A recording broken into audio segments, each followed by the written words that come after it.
안녕하세요. 돈 따라 길 따라입니다. 오늘은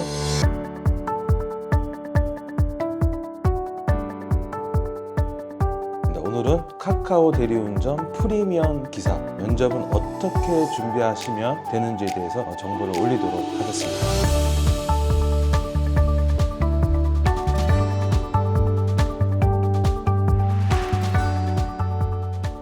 많은 기사님들이 프리미엄 기사가 되기 위해서 많이들 이제 신청을 하시는 것 같아요. 이 영상을 보시는 분 중에 프리미엄 기사를 준비하고 있다면 이 영상을 끝까지 보시는 것을 추천합니다. 면접은 법인 기사에게 필요한 그런 조건들이 있죠. 그런 것들을 면접관이 이제 질문을 하는데요. 그 질문에 맞는 답변을 하시면 됩니다.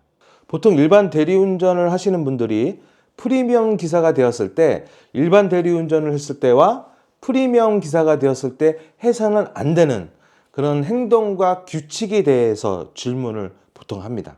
예를 들어서 저희가 이제 일반 대리운전을 했었을 때 고객이 그 갑작스러운 도차직 변경이나 경유를 이제 요구하는 경우가 있잖아요. 이제 그럴 때 저희가 그 콜에 대해서 취소를 하는 경우가 있거든요. 그런데 법인콜 같은 경우에는 그 콜을 운행하게 한다는 점입니다. 쉽게 얘기하면 우리가 일반 대리운전을 했을 때와 법인 대리운전을 했을 때에 하지 말아야 될 것들이 있거든요. 근데 그런 것들을 교육을 하면서 질문을 하는 게 바로 이 면접이라고 할 수가 있습니다. 그 중에 자주 질문하는 4가지 질문이 있어요. 저도 이제 그 프리미엄 기사 하면서 이제 면접을 봤을 거 아니에요? 그 면접을 봤던 그 4가지의 그 질문들이 지금도 똑같이 이제 질문을 하고 있더라고요. 그래서 이제 그 부분들은 이렇게 변치 않는 것 같아요. 그래서 그런 4가지의 질문을 한번 제가 정리를 한번 해보도록 하겠습니다.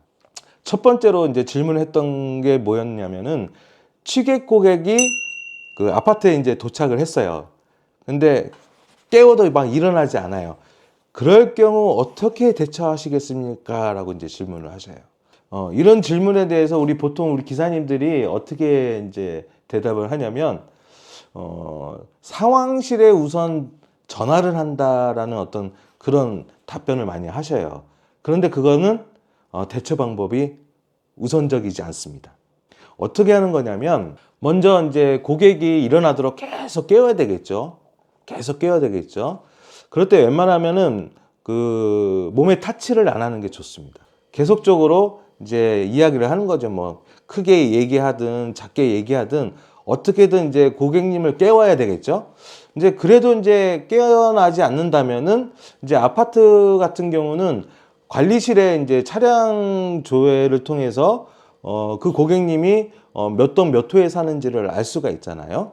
가족분에게 호출을 해서 연락을 하는 방법이 있습니다.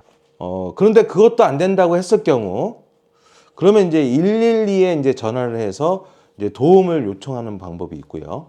경찰에 이제 신고를 하는 이유는 더 큰 문제가 이제 발생할 수도 있기 때문에 경찰이 출동해서 오면 신분 조회를 통해서 고객 가족분에게 연락을 취해서 해결할 수 있는 방법이기 때문에 그렇습니다.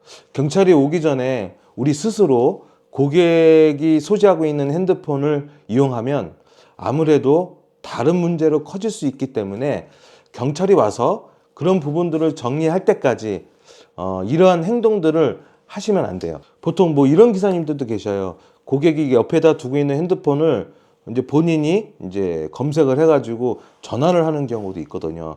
근데 그런 일은 절대 해서는 안 됩니다. 경찰에 신고해서 경찰이 신분 조회를 통해서 가족에게 연락하는 방법이 제일 좋은 거지, 절대 우리 기사님이 해서는 안 됩니다.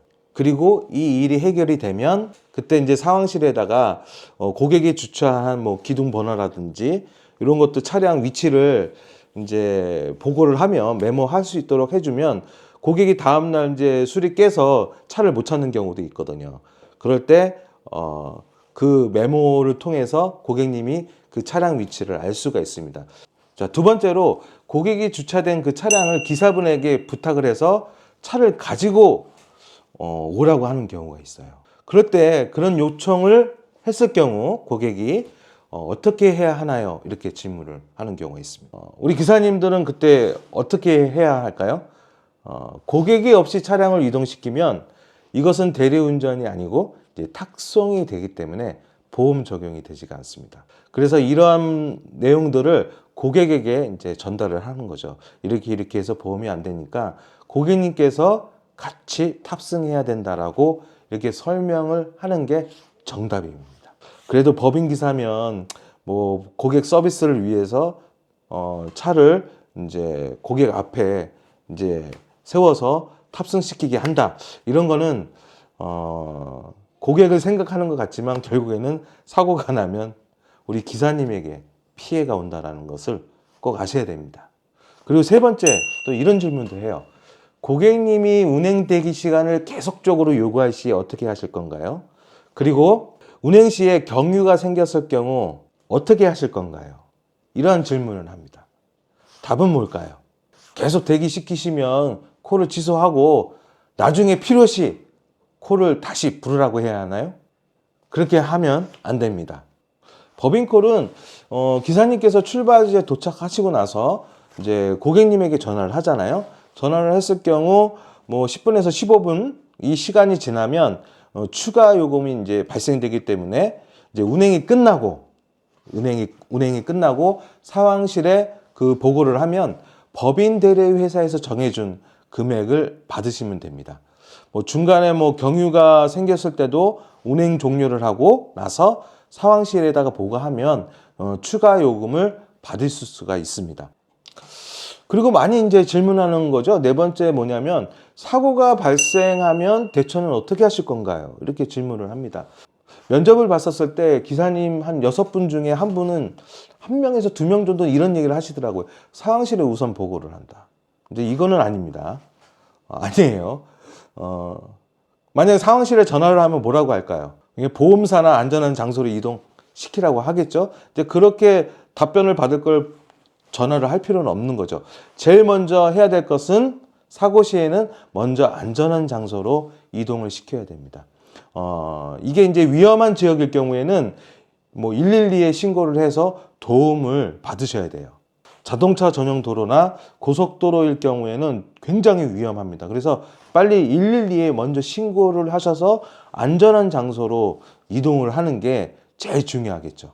그리고 안전한 장소에 주차를 하셨다면 사고 가해자일 경우, 제가 이제 잘못을 했을 경우 보험사에 전화를 해서 접수 번호를 받으시면 됩니다.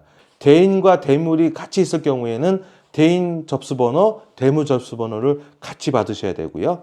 대물만 접수할 경우에는 대물 접수번호를 받으셔서 피해 차량에 이 접수번호를 전달해 주면 보험 해결은 여기서 끝납니다. 여기서 중요한 거, 본인이 가해자일 경우 경찰을 부르는 것보다 보험사에 전화를 해서 해결하는 게 좋습니다. 보통 자동차 사고는 민법에 들어갑니다. 자배법이라고 해서 자동차 배상 책임, 이렇게 해서 경찰의 도움 없이도 이 사고를 해결할 수가 있습니다. 그런데 만약에 민법이라고 하더라도 경찰의 도움을 받게 되면 이 사고에 대해서 사고 경력 증명서에 사고 이력이 남게 됩니다. 내가 가해자라면은 민법으로 해결할 수 있는 그냥 보험사와 해결을 하면 된다는 거, 이 점을 꼭 기억을 하셔야 됩니다.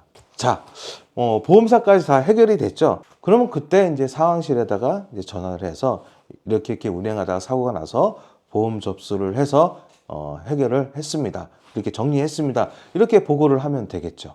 제가 프리미엄 기사 면접을 봤었을 때 질문들이 이랬어요. 근데 지금도 똑같이 이런 질문들이 있더라고요. 그래서 우리 기사님들이 면접을 봤었을 때 좀 궁금하잖아요. 어떤 거를 질문을 할까 많이 궁금하실 텐데 좀 이런 한 4가지 정도에서 질문을 많이 하시더라고요. 지금도.